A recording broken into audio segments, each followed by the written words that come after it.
Amichai Biton surveys the destruction to his parents' home in an Israeli community along the border with Lebanon. He says there's nothing, total destruction. That's what there is. He calls it a heartache. Approximately 60,000 residents of northern Israel had fled their homes over the past 14 months amid cross-border fire between the Lebanese militant group Hezbollah and the Israeli military. Now, with the ceasefire in effect, some are hoping to return, even without homes to return to.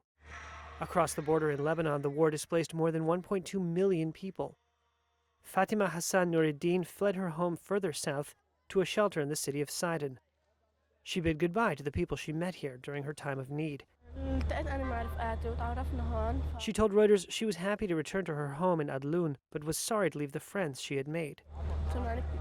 They became like sisters, she said.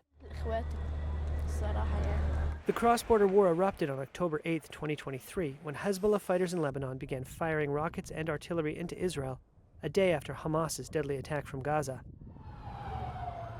After months of simmering conflict, Israel went on the offensive in the last 2 months, killing leaders of the Iranian-backed militant group with airstrikes and sending its soldiers into South Lebanon to root out Hezbollah fighters. The U.S.-backed ceasefire, in effect, paused the fighting. The agreement mandates Hezbollah forces will stay clear of the border with Israel.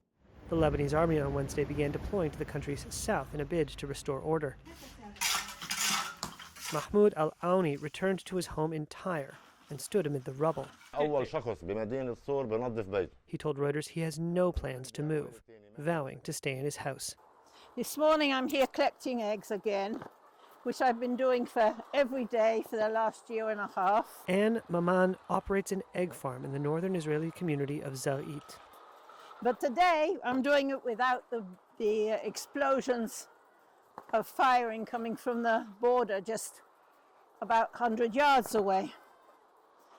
So I hope this continues, but I have my doubts. She welcomed the truce, but wasn't certain it would last. We've been going on like this I've been here for 55 years, so I've been in this cycle time after time after time. And here we are again. We got peace, in inverted commas, which I don't think will last. It will maybe last a few months, maybe a year, maybe a couple of years, but we'll soon be back to the same state of affairs again.